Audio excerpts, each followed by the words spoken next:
মানুষ মানুষ হিসাবে জন্ম নিলেই মানুষ হয় না, আর মানুষ না হওয়া ব্যতীত আল্লাহর কাছে কোনো দামও হয় না। মানুষ আল্লাহর কাছে দামি হবে কখন? যখন সে পারফেক্ট মানুষ হবে। তখন দেখা যাবে একজনের জন্য ফেরেশতা আসবে। কয়জনের জন্য? মানে আপনারা আমার কথা বোঝেন টোঝেন না, ঠিক না? বোঝেন? হ্যাঁ, কয়জনের জন্য ফেরেশতা আসবে? প্রমাণ দিব, হাদিস থেকে প্রমাণ দিতেছি। সাহাবী রাসূলকে ডাকাতে ধরছে। ডাকাতের প্রথম দাবি ছিল তোমার মাল নিব। তো উনি খুশি খুশি বলতেছিলেন নিয়ে নাও। বলছে আমার স্বভাব শুধু মাল নেওয়া না, যার মালটা নিব তাকেও হত্যা করব। বলছে করো, তাইলে তো আল্লাহর কাছে পৌঁছা সহজ হবে, সহজে আল্লাহর কাছে চলে যাব। তুমি হত্যা করবে, আমি আল্লাহর কাছে চলে যাব। তো ডাকাত জিজ্ঞাসা করছে তোমার কোনো আশা? বলছে একটা আশা আছে, যদি তুমি পূরণ করতে দাও। বলছে সেটা কি? 2 রাকাত নামাজ পড়বো। বলছে পড়ো। তো 2 রাকাত নামাজে সেজদা কয়টা? কয়টা? চতুর্থ সেজদায় যায়, সর্বশেষ সেজদা, চতুর্থ সেজদায় যায় একটা চিৎকার দিছে, ইয়া ওয়াদুদ ইয়া দাল আরশিল মাজিদ ইয়া ফাআলাল লিমা ইউরিদ আসআলুকা বিইজ্জাতিকাল্লাতী লা তুরাম ওয়া বিমুলকিকাল্লাযী লা ইউযাম ওয়া বিনূরিকাল্লাযী মালা আরকান আরশিক ইয়া মুগীস আগিসনি। চিৎকার দিতে দেরি, চতুর্থ আকাশ থেকে ফেরেশতা নির্বাচিত হতে দেরি হয় নাই। আমি কিন্তু শর্ট করতেছি, হাদিস শর্ট করতেছি, আরো লম্বা ছিল। চতুর্থ আকাশ থেকে ফেরেশতা নির্বাচিত হতে দেরি হয় নাই। দ্বিতীয় চিৎকার যখন দিছে, তো ওই ফেরেশতা 4 আকাশ অতিক্রম করতে দেরি হয় নাই। তৃতীয় চিৎকার যখন দিছে, তো তার পাশে আইসা ডাকাতকে জাহান্নামে পাঠাইতে দেরি করে নাই। জাহান্নামে পাঠায় দিয়ে অপেক্ষা করতেছিল, এ সালাম ফিরাবে। তো যখন সালাম ফিরাইছে ডান দিকে, তো দেখতেছে সুদর্শন যুবক দাঁড়ানো, চেহারা যেন 14 তারিখের চাঁদকে হার মানায়, ঠোঁটে মুস্কি মুস্কি হাসি, উলঙ্গ তরবারি হাতে। তো জিজ্ঞাসা করছে তুমি কে? সাহাবী রাসূল জিজ্ঞাসা করছে তুমি কে? তো ফেরেশতা বলতেছিল আশ্চর্যের বিষয় তো, তুমি তো আমাকে ডাইকা আনলা, আবার তুমি জিজ্ঞাসা করতেছো তুমি কে? তুমি তো আমাকে ডাইকা আনলা। তো মানুষ যখন মানুষ হয়, তখনই আল্লাহর কাছে দামি হয়। এমন দামি যে তার একজনের ডাকে ফেরেশতা পর্যন্ত নেমে আসে। আরেকটা প্রমাণ দিব। ইবনে উমর রাদিয়াল্লাহু তাআলা আনহু বলতেছিলেন যে আমাদের সাথে রুমিদের যুদ্ধ চলতেছিল, আমরা সংখ্যায় ছিলাম 8000, আমাদের বিপরীতে রুমি ছিল 1 লক্ষ। আমাদেরকে চতুর্দিক থেকে বেষ্টন করে নিয়েছিল। কয়েক স্তরে আমরা বেষ্টিত ছিলাম, আগে বাড়ার কোনো সুযোগ ছিল না। তো ইবনে ওমর রাদিয়াল্লাহু তাআলা আনহু বলেন, আমার পাশে একটা লোক দাঁড়ানো ছিল, বিলকুল হ্যাংলা পাতলা, ক্ষুধায় কাতর, ছিঁড়া ফাড়া গায়ে জামা, শরীরে ছিঁড়া ফাড়া কাপড়, পায়ে নাই জুতা, তরবারি রাখার মতো নেয়ামও নাই। দেখলাম উপর দিকে তাকায়া জানি কি বলতেছে। বলছে আমি কান পাইতা শুনলাম ও কি বলতেছে। তো শুনলাম ক্ষীণ আওয়াজে বলতেছে, ইয়া রাব্বা মুহাম্মদ, ও মুহাম্মদুর রাসূলুল্লাহর রব, উনসুর উম্মত মুহাম্মদ। এখনো কি উম্মতে মুহাম্মদের সাহায্যের সময় আসে নাই? বলে সে বলতে দেরি ইবনে ওমর রাদিয়াল্লাহু তাআলা আনহু কসম খায়া বলতেছে, আমি দেখলাম আকাশটা ফেটে গেল। একজন অশ্বারোহী বাহির হলো, প্রথম একজন বাহির হলো, সাদা পাগড়ি, সাদা ঘোড়া, সাদা পোশাকে, কলেমার ঝান্ডা হাতে আমাদের দিকে ছুটতে শুরু করলো। তার পিছে সিরিয়ালে একের পর এক বাহির হতে থাকলো। বলে চোখের পলকে প্রথম জন আমার মাথার উপরে চলে আসলো। আয়েশা একটা চিৎকার দিল, আবশির ইয়া উম্মত মুহাম্মদ, জাআ নুসরা রাব্বা মুহাম্মদ। ও উম্মতে মুহাম্মদ, সুসংবাদ গ্রহণ করো, তোমাদের রবের সাহায্য চলে আসছে। ভালো মতে মনোযোগ। ইবনে ওমর রাদিয়াল্লাহু তাআলা আনহু বললেন, আমি সামনের দিকে তাকাইলাম যে রুমীদের কি অবস্থা। তো দেখতেছি যে যেদিকে পারতেছে চতুর্দিকে দৌড়াইতেছে। কি দেখা যে দৌড়াইতেছে এটাও বুঝতে পারলাম না, শুধু দেখলাম ওরা ছুটতেছে চতুর্দিকে। বলে আমরা পিছে ধাওয়া করতে শুরু করলাম, যা পারলাম জাহান্নামে পৌঁছায়া দিলাম। বাকি ভাইগা গেল, গনিমতের মাল জমা করে পাহাড় বানায় দিলাম। ময়দানে আমরা বিজয় লাভ করলাম। একজনের কথায় ফেরেশতা। উত্তর হাওলার মানুষ একটা জিনিস বুঝাইতে চাইতেছি, আমরা যে ওদের জন্য চোখের পানি জড়াইতেছি ওটা বাদ দিলাম। এই যে রমজান গেল, 2.5 কোটি মুসলমান মক্কা মদিনায় চোখের পানি ঝরাইছে। আছে কেউ এখানে যে রমজানে উমরা করছে? হ্যাঁ, একটু এই পাশে আসেন না, একবারে পিছনে বয়ে রয়েছেন কি লেগা। জিগান্ত রমজানে কেমন কান্নার রোল ছিল তারাবিতে। 2.5 কোটি মানুষ রমজানে কাঁদতে ছিল 2 হেরেমে। কেননা নতুন যুদ্ধের সূচনাও তো এই রমজানে, ইরানের যুদ্ধের সূচনাও তো এই রমজানে। আমাদের কান্না বাদিয়ে দিলাম। 75 লক্ষ ফিলিস্তিনে 3 বছর কাঁদতেছে। আরো আওলাদে সাহাবা, কি আওলাদে, কেননা 45,000 সাহাবীর কবর হলো ফিলিস্তিনে। কত?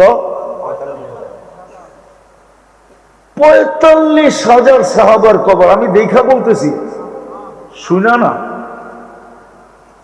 45,000 সাহাবার কবর হলো ফিলিস্তিনে। আরো শুনলেন, জাতির পিতা ঘুমায় আছে ফিলিস্তিনে, ইব্রাহিম আলাইহিস সালাম, ওয়াদিয়ে খলিলে। আমি যায়া বলতেছি না, যায়া না, ওয়াদিয়ে খলিলে শুয়ে আছে ইব্রাহিম আলাইহিস সালাম। কয়েক হাত দূরে ঘুমায় আছেন মুসা আলাইহিস সালাম। কে? কালিমুল্লাহ ওয়াদিয়ে মুসায় ঘুমানো আছেন। এই 2 জন ব্যতীত আরো 70 জন নবীর কবর চিহ্নিত আছে। তার ভিতরে মুসা আলাইহিস সালামের শ্বশুরও আছে, শুআইব আলাইহিস সালাম।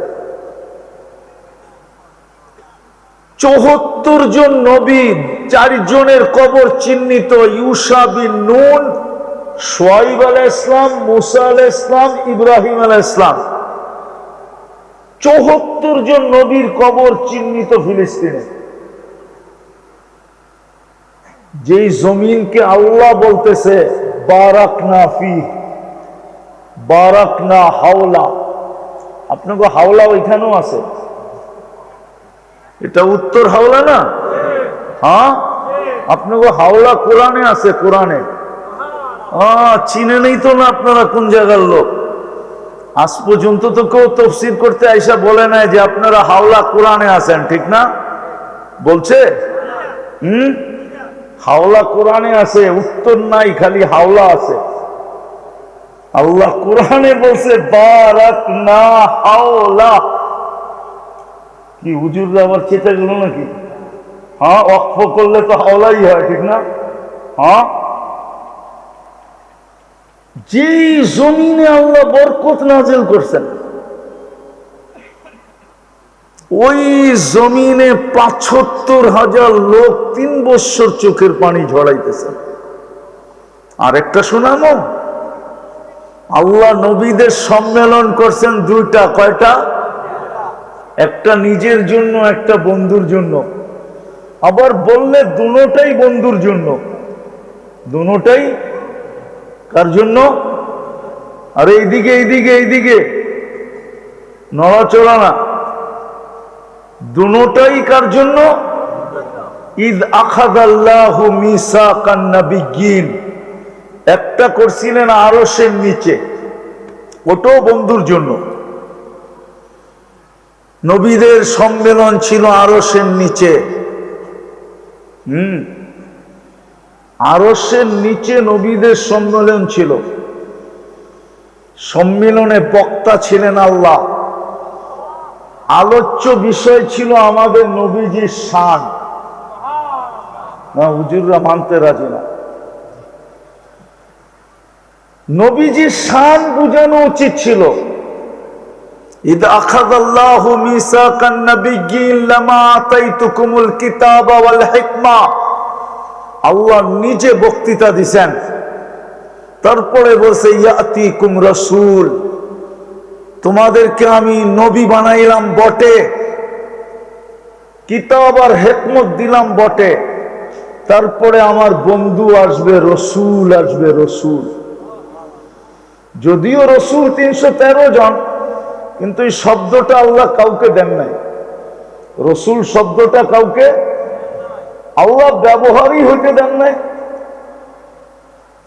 রসুল নির্বাচিত হয়েছে ৩১৩ জন, কিন্তু এই শব্দ ব্যবহার করতে একজনকেও দেন নাই। যেমন আদম আলাইহিস সালাম রসুল, কিন্তু শব্দ পান নাই। ওনার কলেমা ছিল লা ইলাহা ইল্লাল্লাহ আদামু সফিউল্লাহ। এই শব্দ ব্যবহার হইতে দেন নাই, শব্দ রেখা দিয়েছেন। যেদিন আমাদের নবীজি আসছে, ওই দিন থেকে আল্লাহ এই শব্দ ব্যবহার করছেন, লা ইলাহা ইল্লাল্লাহ মুহাম্মাদুর রাসূলুল্লাহ। তো এক সম্মেলন করছেন আরশের নিচে বন্ধুর জন্য, আরেকটা সম্মেলন করছিলেন মেরাজের রাত্রে বাইতুল মুকাদ্দাসে, যেখানে ১৬ লক্ষ নবীদের সশরীরে সম্মিলন ছিল। মুহাম্মদুর রাসূলুল্লাহ ইমাম ছিল। ওই জমিনে যিনি পা রাখছেন মুহাম্মদুর রাসূলুল্লাহ সাল্লাল্লাহু আলাইহি ওয়াসাল্লাম। আপনারা তো তাফসীরুল মাহফিল করেন আর ওয়াজ মাহফিল করেন, রাগ হয়ে যাবেন? শানে রিসালাত তো করেন নাই কোনোদিন মনে হয়। 15 বছর তো চলতেছে এই ওয়াজ মাহফিল, ঠিক না? আজ পর্যন্ত তো একদিনও শানে রিসালাত করেন নাই।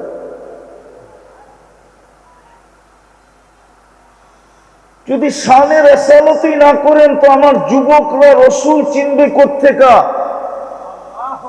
চিনে না দেখেই তো ওদের চুলের কাঠিন এরকম। ওরা নেটের থেকে চুলের ডিজাইন নেয়, নেটের থেকে। 50 টাকার চুর ওরা 500 টাকা দিয়া কাটে। জিজ্ঞাসা করে ঈদের রাত্রে ওরা কাটছে 1000 টাকা দিয়া উত্তর হাওলায়। এই জন্যই তো ওরা 2 দিন পরেই পহেলা বৈশাখ উদযাপন করবে। 31st নাইট ওরা উদযাপন করে, ফেব্রুয়ারির 14 তারিখ উদযাপন করে। ওর চেহারাই তো বলে ওরা উদযাপন করে, ওর চেহারাই তো বলে ওরা উদযাপন করে। ফুলও দিছে, হোটেলেও খাওয়াইছে, পার্সেলও দিছে, দূরে দূরে নিয়ে যায় ভালো ভালো হোটেলে খাওয়াইছে। এইখানতে লাকসাম রয়ে গেছে, ঠিক না? আরো কিছু কমু নাকি? হ্যাঁ, ফুলও দিছে, হোটেলে খাওয়াইছে, পার্সেলও দিছে, পারে না কলিজা বুলা করে দিয়া দিতে। তারপরে তো ওর চেহারা বলে সব দিয়ে শেখ খাইছে। আমি বলিও না আবার খালিও না, কিন্তু ওলিও না আবার খালিও না। আমার চশমা কিন্তু দুইটা, একটা না। একটা এইখানে আছে আর একটা ভিতরে অপারেশন করে লাগানো আছে। এই জন্য আমি ওগো কপাল দেখলে কইতে পারি কয়বার শেখ খাইছে। আর এই পর্যন্ত জুতা কয়বার দেখছে, কেননা বারবার তাকাইলে জুতা দেখায়। আবার পিওর নোয়াখালী ভাষায় গালি দেয়, যদিও এটা লাকসাম, কুমিল্লা, ঠিক না? সত্য তো? কেন ওরা নবী চিনে না তো। মুহাম্মদুর রাসূলুল্লাহ যদি চিনতো, আচ্ছা বলো তো তোমরা, এই হুজুর মুহাম্মদুর রাসূলুল্লাহ চিনছে, জান দিতে রাজি হবে কিন্তু দাড়ি দিতে রাজি হবে না। দিবেন দাড়ি? হ্যাঁ দিবেন? দিবেন না কেন? আপনি মুহাম্মদুর রাসূলুল্লাহ চিনছেন, জান দিতে রাজি হবে কিন্তু দাড়ি দিতে, জান দিতে রাজি হবে কিন্তু এই পোশাক দিতে রাজি হবে না। আমি সারা দুনিয়া ঘুরে বলতেছি, এই জন্য আমার বয়ানে আছে, আমার এই পোশাক না, শুধু টুপিটা সারা দুনিয়ায় যত প্রশংসা কুড়াইছে, আমার সমাজের কোন শিক্ষিত থেকে শিক্ষিত মানুষের সাফারি স্যুট এর 1000 গুণ না 1,00,000 গুণ কম প্রশংসা কুড়াইতে পারে। শুধু আমার টুপিটা যতটুকু প্রশংসা কুড়াইছে, স্যুটটা বাদ দিলাম, শুধু টুপিটা হুজুরে রাজি দিতে চায় না। কেননা এই টুপি সারা বাংলাদেশে আমি একাই পরি, সারা দুনিয়ায় আমার মাথায় আছে। যেই দেশেই যাই ওরা টুপি দেখা কয় your cap is very nice. তোর টুপিটা তো বহুত সুন্দর। কমসে কম 103 দেশে তো বলছে এই পর্যন্ত, 103 দেশের এমিগ্রেশন টুপিটা নিয়ে বলছে your cap is very nice. তোর টুপিটা তো বড় সুন্দর। তো যেটা বুঝাইতেছিলাম, নবী চিনে না, চিনলে আমার যুবক সমাজ এরকম হতো না, ওদের চুলের স্টাইল এরকম হতো না, ওদের পোশাকের স্টাইল এরকম হতো না, ওদের চলাফেরা এরকম হতো না, কোনোদিন আসক্ত হতো না। মাদকের কোনোদিন ছোঁয়া আমার যুবকদের গায়ে লাগতো না। যদিও মুহাম্মদুর রাসূলুল্লাহ চিনত, তাহলে মাদকের ছোঁয়া আমাদের কওমি মাদ্রাসার ছাত্র সংখ্যা কত বাংলাদেশে? হ্যাঁ, আরে বলেন না, হুজুররা বলুক না। হ্যাঁ, 6টা মিলা হলো একটা, 6টা, ঠিক না? কি দেখি কি বলে, 6টা ব্যাপক একটা, 6টা ছয়টা মিলা একটা, ছয়টা মিলা নুরানির থেকে নিলে দেখা যাবে 30-35 লাখ ছেলে হবে ইনশাআল্লাহ। আমরা চ্যালেঞ্জ দিয়ে পড়তে পারবো, চ্যালেঞ্জ। কওমি মাদ্রাসার একটা ছেলেকে কেউ দেখাইতে পারবে না নিশা ছুঁয়া কোনোদিন দেখছে। কিন্তু স্কুল, কলেজ, ইউনিভার্সিটি, জানি না উত্তর হাওড়ায় মাদক সেবনের, মাদক নিরাময় কেন্দ্র আছে কিনা আমার জানা নাই, কিন্তু আপনাদের থানায় আছে। লাকসাম থানায় একটা না কয়েকটা আছে সেন্টার, যেখানে মাদক সেবকদেরকে নিরাময় করার জন্য ওইখানে ভর্তি করানো হয়। আর মা বাবাকে মাসে 30-40 হাজার টাকা গুনতে হয়। উনি ভালো বলতে পারবে ব্যবসায়ী হিসাবে কয় টাকা নেয় লাকসামেরটায়। আমাদের ঢাকাতে তো আছে 60,000 টাকা মাসে দিতে হয়। আলহামদুলিল্লাহ সুম্মা আলহামদুলিল্লাহ। যে মুহাম্মদুর রাসূলুল্লাহ চিনছে মনে প্রাণে, ও মাদক কোনোদিন ছুঁয়েও দেখবো না, ও কোরআন ছুঁইব সকাল বিকাল, এটা আমি বিশ্বাস করি। ও জীবনে কোনোদিন মাদক ছুঁয়া দেখবে না। আজকে আমার সমাজের যুবকরা মাদকে আসক্ত কেন? মাদকের চেয়ে বড় আসক্ত হলো ওরা ইন্টারনেটে। ওদের খাওয়ান ছাড়া আপনি 24 ঘন্টা ওদেরকে রাখতে পারবেন। শুধু 24 ঘন্টার না, 72 ঘন্টাও যদি বলেন খাওয়ান হবে না তো ওরা মাইনা নিবে। কিন্তু বলেন যদি 72 ঘন্টা ইন্টারনেট থাকবে না, আমার মনে হয় এইখানে 2-4টা আত্মহত্যা করবে। কেন? আওয়াজ না কেন? কেননা 72 ঘন্টা চ্যাট করা ছাড়া থাকবো কেমনে? কি 72 ঘন্টা মোবাইলে না দেখা থাকবো কেমনে? যদিও ডেলি 2-4 বার ওরে জুতা দেখায়, ঠিক না? কি রাগ হয়ে গেল? ওরা 72 ঘন্টা মোবাইলে ইন্টারনেট না থাকলে থাকতে পারবে না, মরে যাবে। আর যদি দুনিয়ার থেকে ইন্টারনেট আজকে বিলুপ্ত হয়ে যায়, আমি লেখা দিলাম হতে পারে কোটির উপরে যুবক যুবতী আত্মহত্যা করবে একদিনে। কারণ কি জানেন? খবর তো রাখতে পারবে না। ও তো চিন্তায় চিন্তায় মরে যাবো, আমারটা কই এলো গা, আমার থেকে আবার কাল লোকে ভেগা যায়। এই জীবন রেখা কি করবো? দেখাই তো হবে না। ইন্টারনেট নাই, দেখা নাই, ইন্টারনেট নাই, যোগাযোগ নাই, ইন্টারনেট নাই, SMS নাই, ইন্টারনেট নাই, কথাবার্তা নাই, ইন্টারনেট নাই।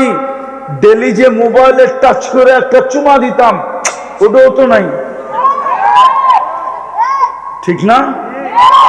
তোমরা না হুজুররা চুপ করেন, ওই পিছনের টিরে জিজ্ঞাসা করেন, সত্য নয়? ওরা তো মরে যাবে। কিন্তু যদি মুহাম্মদুর রাসূলুল্লাহ চিনত, কসম খোদার, যারা মুহাম্মদুর রাসূলুল্লাহকে চিনছে, আজকে আমরা চিনি নাই দেখেই তো এই দুরবস্থা। এটাই আপনাদেরকে বুঝাইতে চাইতেছিলাম, যদিও অনেক দূর বাহির হয়ে চলে গেছে। একটা দিন ছিল একজনে ডাকলে ফেরেশতা আসতো। আমি দুইটা হাদিস থেকে প্রমাণ দিলাম, দুটোটা কাহিনী হায়াতুস সাহাবায় আছে, প্রমাণ সহ আছে। আরো 200 প্রমাণ দেওয়া যায়, প্রমাণ। হ্যাঁ সত্য এটাই। তখনই সম্ভব ছিল জায়নামাজে বৈশা সুরমা পার হওয়া, তখনই সম্ভব ছিল ঘোড়ার পিঠে বৈশা 27 কিলোমিটার সমুদ্র পার হওয়া। তখনই এই কথা বলা সম্ভব ছিল। এই কথা বলা সম্ভব ছিল, যেটা আমি চোখে দেখা এসেছি 2 বার। আমি 2 বার গেছি মরক্কো। উকবা বিন নাফি রাদিয়াল্লাহু তাআলা আনহু যেখানে ঘোড়া নামায়া দিয়া বলছিলেন, লাউ আলিমতু আরা হাযাল বাহরি আহাদ মা সাদ্দানি হাদা, আমি যদি জানতে পারি এই সমুদ্রের ওই পারে কোনো মানুষ আছে তো আটলান্টিক আমার জন্য বাধা না, আমি ঘোড়া দৌড়ায় আটলান্টিক পার হব। অথচ প্লেনে পার হইতে লাগে 8 ঘন্টা। ক্যাসাব্লাঙ্কা টু নিউ ইয়র্ক 8 ঘন্টার ফ্লাইট, 8 ঘন্টা টানা। ক্যাসাব্লাঙ্কা টু ব্রাজিল 9 ঘন্টার ফ্লাইট, দোনো দিক দিয়ে আটলান্টিক। আর উনি বলে আমি ঘোড়া দিয়ে পার হব।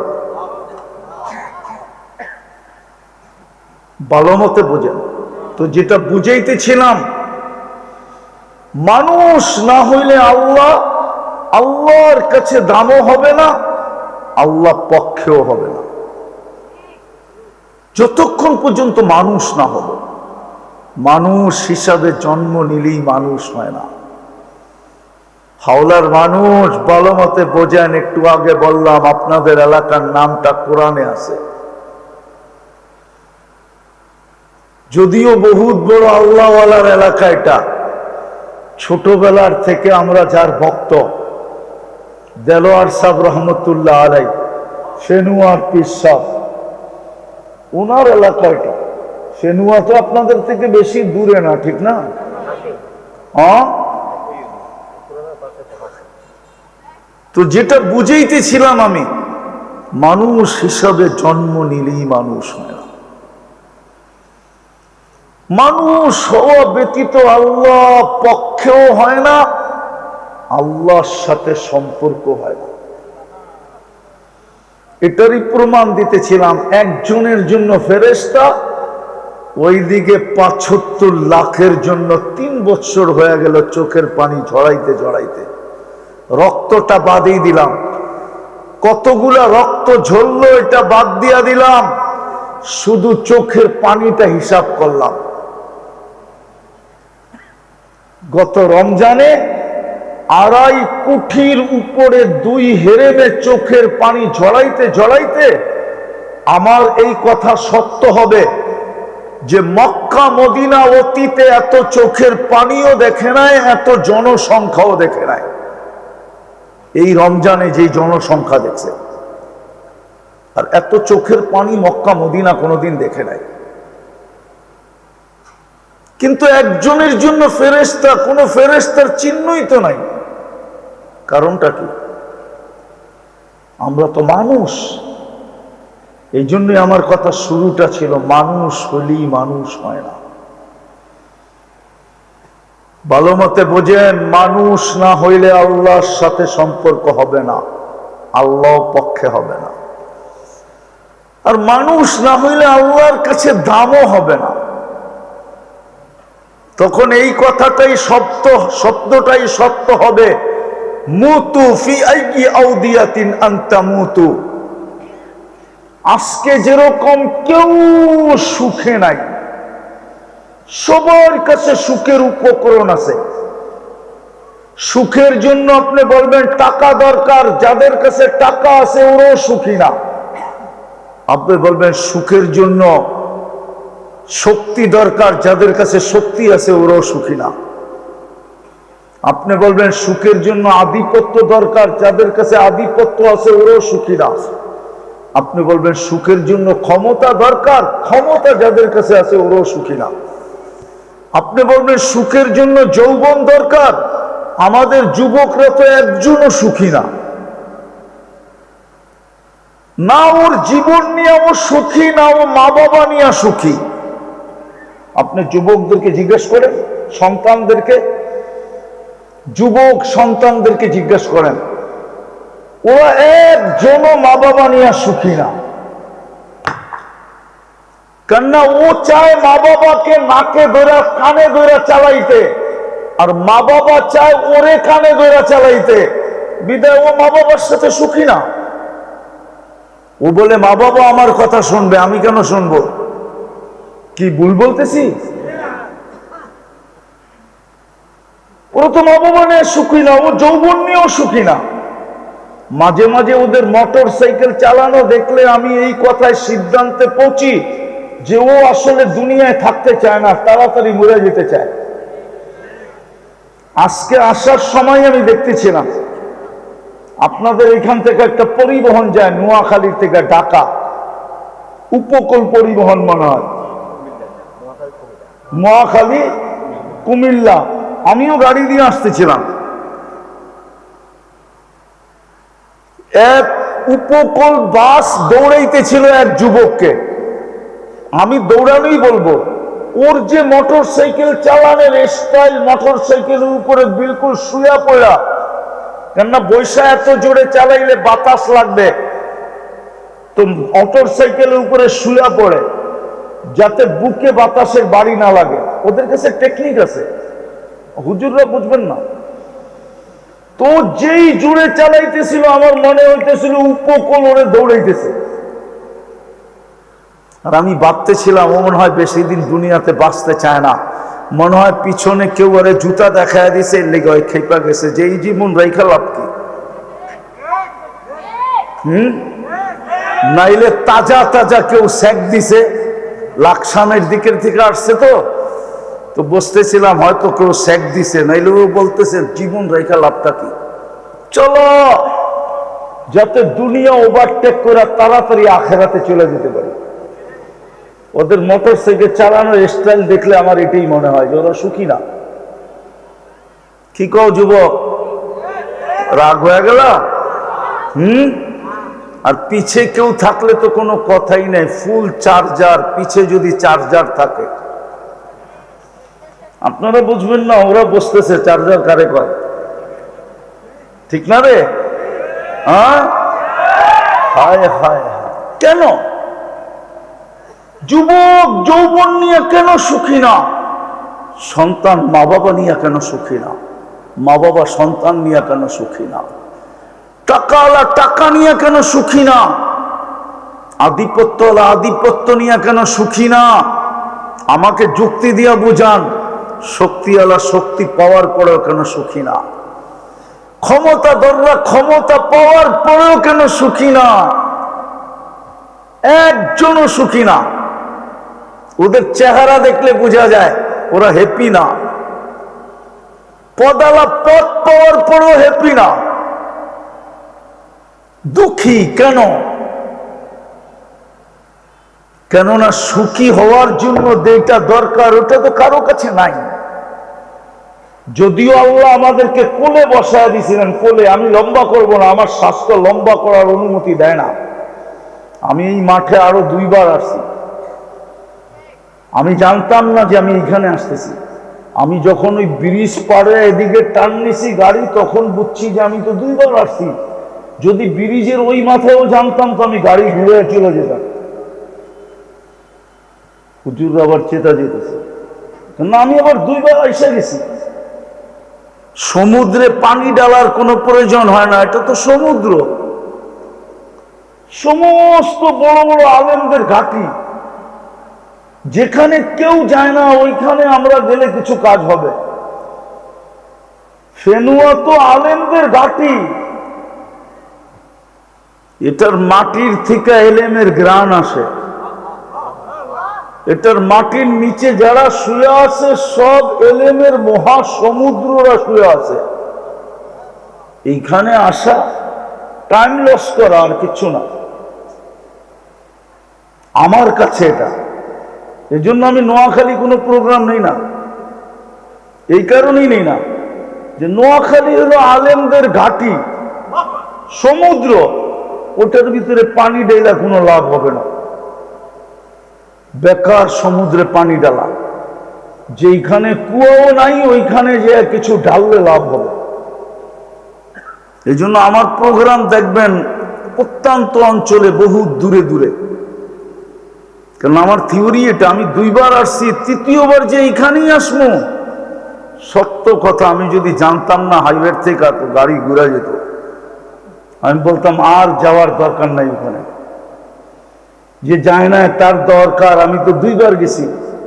আমি যেটা বুঝাইতেছিলাম যে মানুষ হিসাবে জন্ম নিলেই মানুষ হয় না। আর মানুষ হওয়া ব্যতীত আল্লাহর সাথে সম্পর্ক হয় না, আল্লাহ পক্ষে হয় না, আল্লাহর সাহায্য আসে না। এই জন্যই দেখাইলাম আজকে আমরা মানুষ না, সমাজে আমরা মানুষ,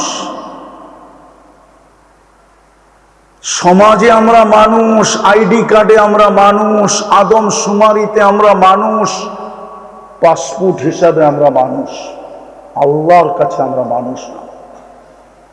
কোরআনে যে রিজালুল্লাহ বলছে ওই রিজালুল্লাহ আমরা না। না হওয়ার কারণ কি এটি আপনাদেরকে দুই শব্দে বুঝাইতে চাইতেছি। না হওয়ার কারণটা কি? না হওয়ার কারণটা কি? আল্লাহর কিন্তু দাবি ছিল, দাবি আমাকে মানো, আতিউল্লাহ, আমাকে মানো। কিন্তু একটা প্রশ্ন হয়েছিল, লা তারা কাল উয়ুন, মানবো কি কইরা? আপনাকে তো চোখে দেখি না, মানবো কি কইরা? ওয়ালা তুখালিতুকা যুনুন, আপনাকে তো ধ্যান ধারণায় আনা যায় না, মানবো কি কইরা? আপনার কথা তো ডাইরেক্ট শোনা যায় না, মানবো কি কইরা? আপনাকে তো বর্ণনা দিয়ে শেষ করা যায় না, মানবো কি কইরা?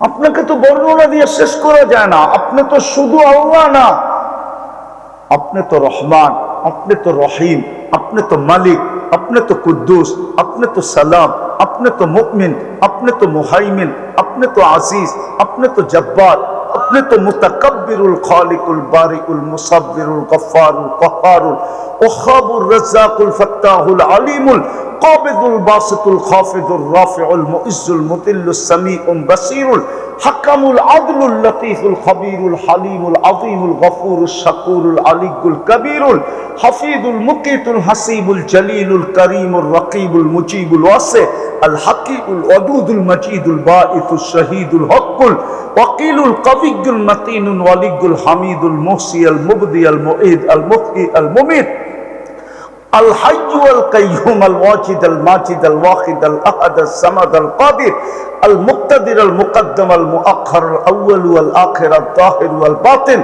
الوالي المتوالي البر التواب المنتقم العفو الرؤوف مالك الملك ذا الجلال والإكرام المقسط والجامع والغني والمغني المانع الضار النافع النور الهادي البديع والباقي والوارث والرشيد الصبور জল্লে জালালু। আপনি তো 99 পদের মালিক, আপনাকে মানবো কি করে? আল্লাহ ঘোষণা দিয়েছিলেন আতিউর রাসূল, আমার বন্ধুকে মানলেই চলবে।